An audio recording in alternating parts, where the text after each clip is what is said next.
안녕하세요. 2살 된 딸아이를 키우고 있는 주부입니다. 너무 속상하고 화나는 요즘 마땅히 털어놓을 곳도 풀 곳도 없어서 여기를 찾아왔어요. 시어머니는 저더러 윗사람답지 못하다며 무조건 이해하라 하시는데 이러다간 제가 제명에 못 죽을 것 같네요. 남편과는 30이 한참 넘은 나이에 지인의 소개로 만났습니다.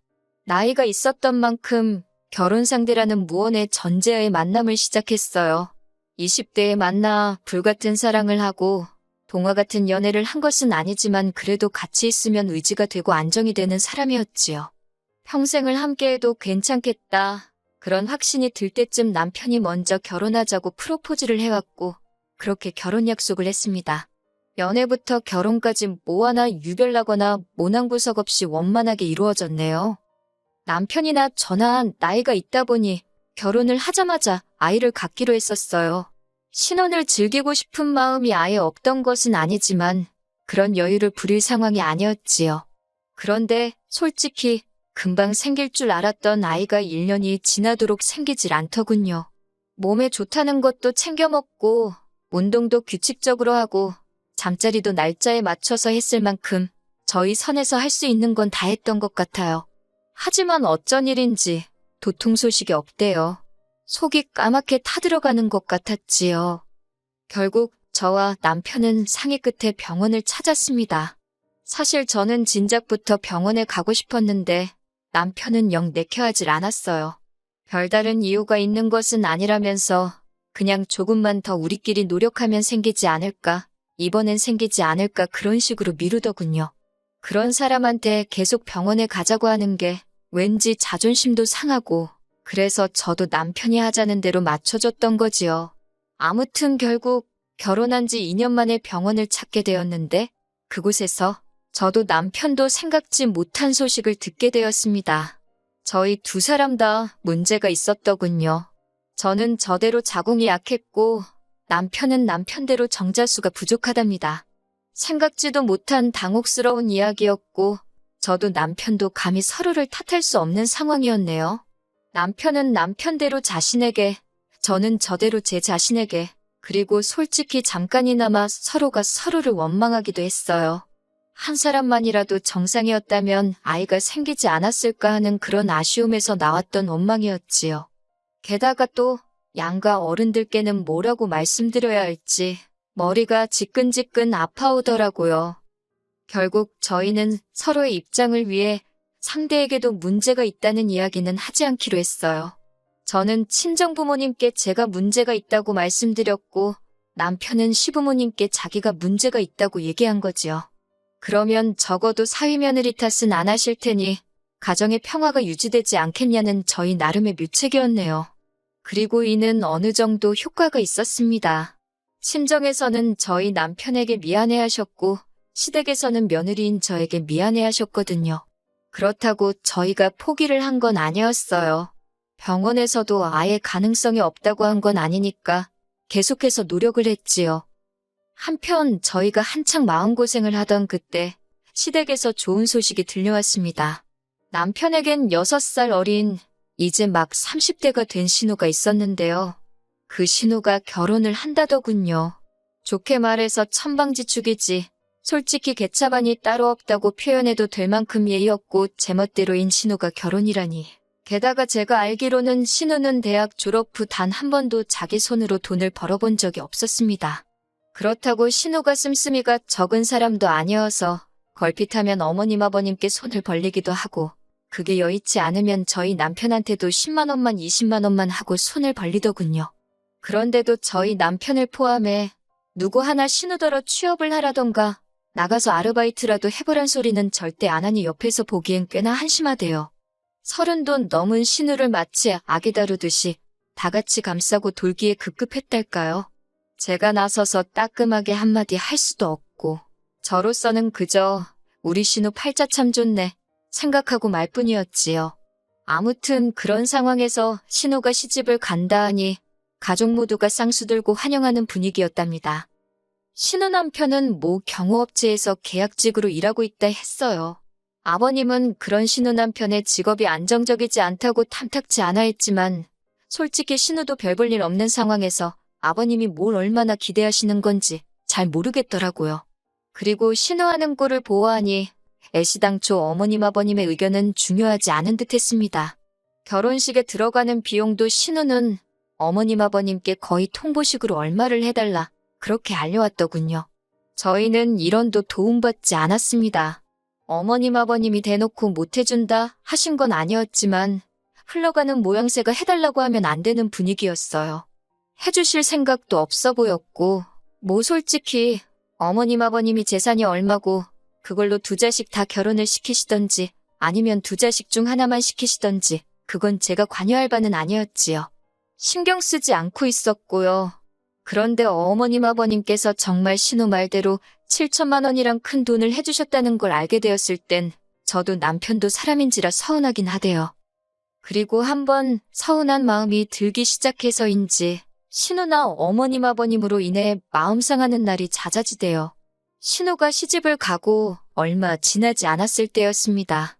신우가 임신을 했다고 소식을 알려왔어요. 그 소식 자체에 서운함을 느낀 건 절대로 아닙니다. 축하하는 마음과 동시에 씁쓸한 마음이 들긴 했지만 한편으론 그동안 어머님 아버님 볼낯이 없었는데 괜히 한시름 덜은 것처럼 마음이 놓였거든요.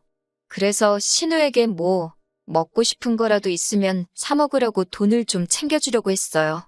참고로 저희 결혼할 때 신우가 한다는 말이 자기가 윗사람도 아니고 아랫사람인데 돈이 어디 있냐면서 단 1원도 축의금이랍시고 내놓지 않더라고요. 뿐만 아니라 저희가 집들이를 할 때도 휴지 하나 사오기는커녕 저희 집에 들어온 선물들 중 자기 마음에 드는 걸 골라서는 자기한테 주면 안 되냐고 우기는 식이었지요. 그럼에도 불구하고 그 모양인 신우가 결혼할 때 저희는 축의금으로 300만 원 줬습니다. 남편이 자기가 오빠이고 맞이이니 그 정도는 하고 싶다고 고집을 피웠거든요. 뿐만 아니라 집들이 한다고 하도 오라고 해서 남편하고 갔더니 색깔 변한 사과 몇 조각에 믹스커피 한 잔을 내주대요. 그리고 남편은 또 새 집에 필요한 거 사라고 돈으로 100만 원 줬고요. 그런데 이번엔 임신까지 거의 1년 동안 신우네로 거진 500만 원도 넘게 들어가게 생겼더군요. 그런데 신우는 제가 물어보기도 전에 한다는 소리가 자기 임신한 기념으로 명품 브랜드 손목시계를 사달랍니다. 차라리 돈으로 달라 했으면 그렇게 황당하진 않았을 텐데 저는 신우한테 미안하다. 하지만 지난해부터 지금 우리도 목돈이 많이 나갔다. 그래서 비싼 선물은 못 해준다고 솔직히 말했습니다. 경제적으로 부담스럽다고요. 그러면서 그러지 말고 앞으로 뭐 먹고 싶을 때 있으면 연락을 하라 했어요. 그러면 남편이랑 제가 사주겠다고요. 그랬더니 신우가 한다는 말이 임신을 안 해봤으니 임신한 여자 마음을 알겠냐입니다. 저는 평생 이해 못할 거래요. 그 말이 제 귀에는 저는 평생 애를 못 가질 거라는 저주처럼 들리더군요. 화가 나기도 전에 서러운 마음에 눈물이 났습니다. 어찌나 눈물이 나던지 신우한테 말이 너무 심한 거 아니냐 고작 그 한마디 쏘아붙이는 것밖에 못했어요. 그리고 이튿날 어머님이 전화를 걸어오셨어요. 이때만 하더라도 저는 신우가 자기가 말이 심했다거나 그런 말을 어머님을 통해서 전하려고 할 줄 알았습니다. 아니, 적어도 어머님이 대신 사과라도 하실 줄 알았어요. 하지만 이게 웬걸 어머님의 첫마디는 임신한 것도 얼마나 힘든데 왜 사람을 서럽게 하냐입니다. 그거 시계 하나 사주면 어디가 덧나냐면서 먹고 살만하면서 왜 그렇게 야박하게 굴었냐 하시는데 정말 어이없고 속상하더라고요. 그러면서 누구 엄마 아니랄까봐 신우랑 똑같이 하시는 말씀이 임신을 겪어보질 못했으니 이해가 안 되겠지 그러시는 거예요. 어머님까지 말씀을 그렇게 하시니 솔직히 그때부턴 서운한 거보다 허탈하더군요. 잘할 필요가 없다 그런 생각도 들고 그래도 그 사건 이후로 저는 적어도 시조카에게 잘해주려고 노력했어요. 신우가 신우 남편과 외출을 한다고 시조카 좀 봐달라고 하면 군소리 없이 봐줬고 시조카는 너무 어려서 기억을 못할 뻔했지만 옷이며 신발이며 많이 사줬지요. 신우는 얄미웠지만 시조카를 보고 있으면 그냥 아기라서 그런지 작은 행동 하나하나 심지어 울음소리까지 너무 귀엽고 사랑스러웠거든요. 그렇게 3년이란 시간이 흘렀습니다. 그리고 그 사이에 저희 부부는 솔직히 많이 지쳤지요. 저는 그 사이 시험관 시술까지 시작했는데 시험관도 쉬운 일은 아니었어요. 처음 며칠 동안은 제 배에 제 손으로 주사를 놓는데 그게 그렇게 서럽더라고요. 그리고 남편도 보다 못하겠던지 1년만 해보고 안 되면 애 없이 살자대요. 애 없이 잘 사는 부부도 많다고요. 그런데 저희의 간절한 바람이 하늘에 닿았던 걸까요? 믿을 수 없는 기적 같은 일이 벌어졌지요. 그건 바로 저희 임신이었습니다. 솔직히 임신 테스터기에서 빨간 두 줄을 본 순간 저는 기뻐하기도 전에 내가 헛걸봤나, 지금 이 테스터기가 불량인가 그런 생각부터 들대요. 그 정도로 믿을 수가 없었거든요. 그리고는 아침이 밝아오기가 무섭게 병원으로 향했지요. 병원으로 가는 차 안에서 남편과 저는 정말 말 한마디도 쉽게 나누지 못했을 정도로 긴장한 상태였습니다. 그리고 마침내 의사로부터 임신을 확인받은 순간 남편과 정말 병원에서 창피할 만큼 엉엉 울었네요. 저희는 바로 임신 소식을 주변에 알리진 않았어요. 물론 마음 같아선 당장이라도 동네방네 떠들고 다니고 싶었지만 임신을 하기 위해 노력하던 긴 세월 동안 얼마나 많은 기대와 실망을 반복해 느꼈는지 모릅니다. 그래서 그 감정을 또다시 느끼게 되진 않을지 너무 두려웠거든요. 하지만 이번엔 아무런 일도 없었습니다.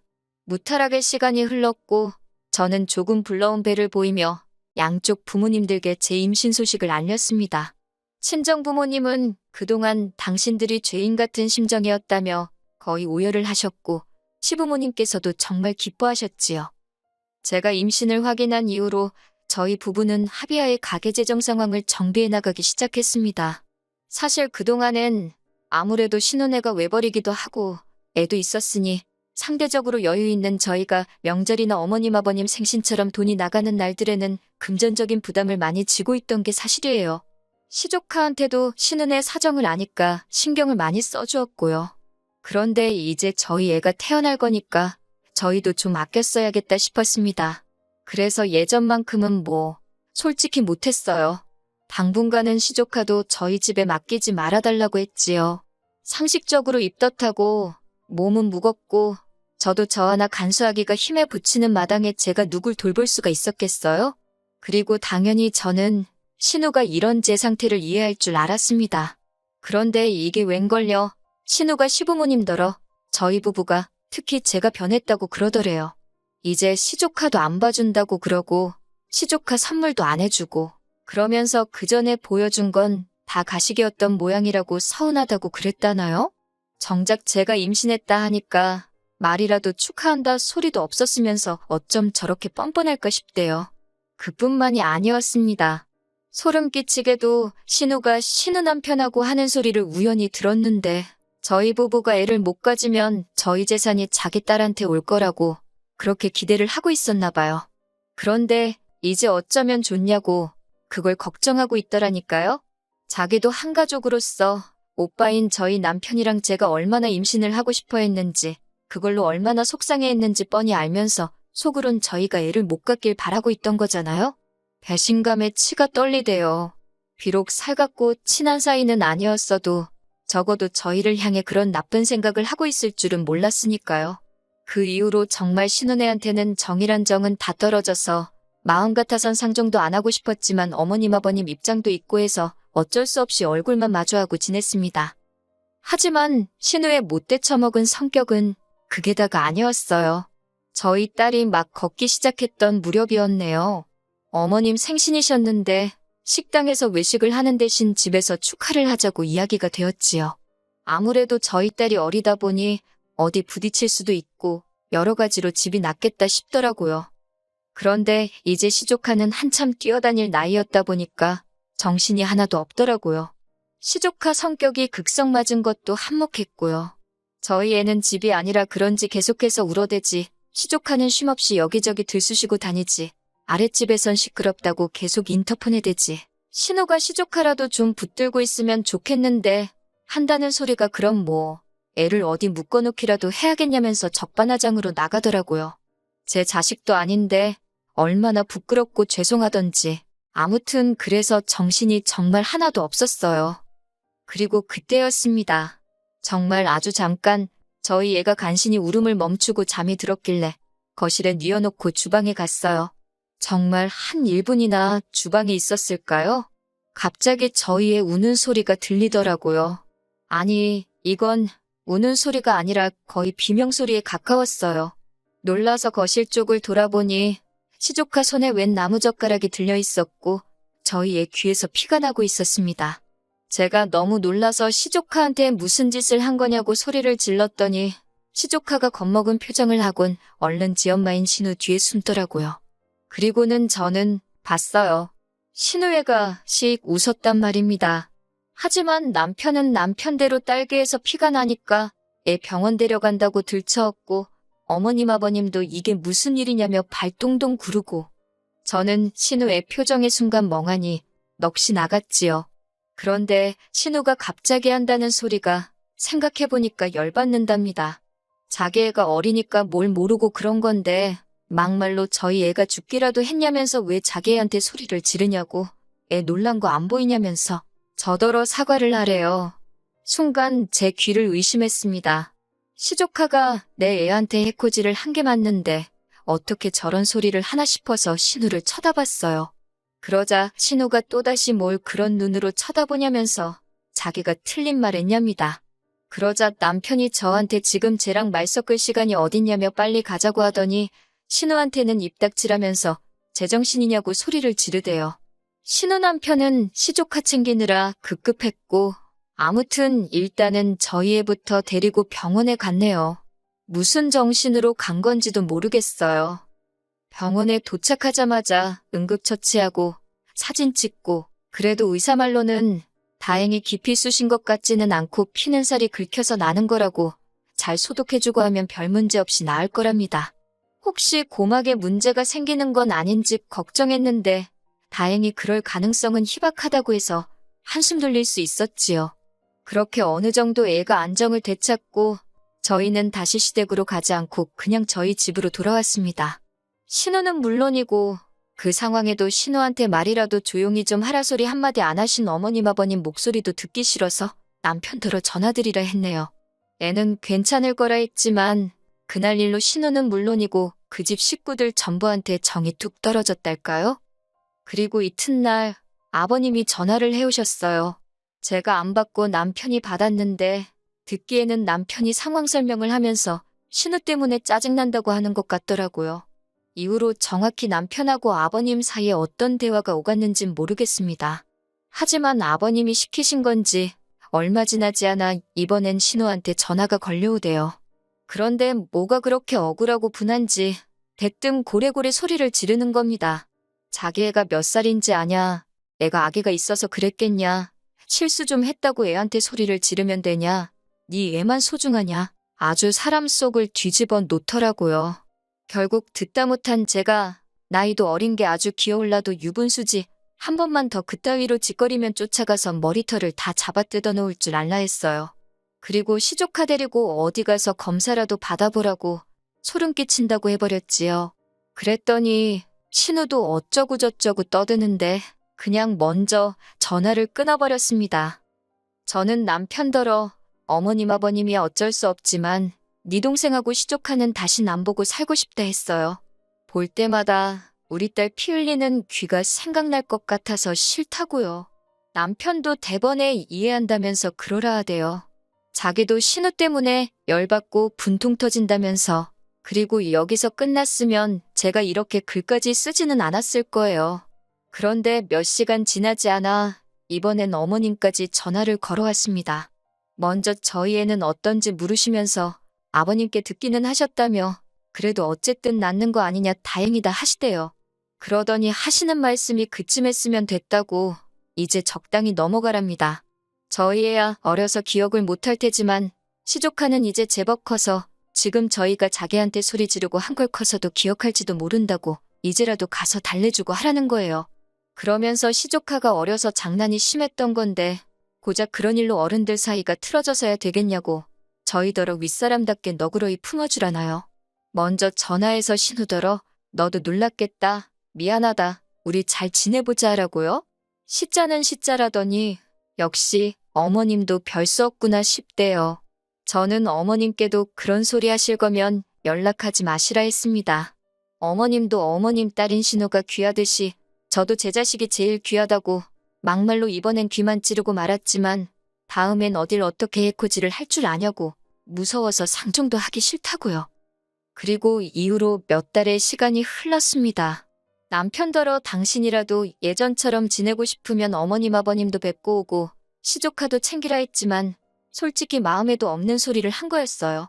만약 남편이 눈치 없이 그래 알겠어 했으면 진짜 화가 났을 텐데 다행히 남편이 그런 눈치는 있어서 자기도 싫다며 어머님 아버님도 뵈러 가지 않았고 시조카도 챙기지 않대요. 이제 저희 딸 귀는 아무 일도 없던 것처럼 괜찮아졌어요. 그리고 저는 요새 그저 딸 키우는 재미에 푹 빠져 살고 있지요. 한 4살까지만 이렇게 옆에서 딱 붙어 키우고 이후론 다시 일을 할 생각입니다. 그리고 어머님께서 종종 연락을 해오세요.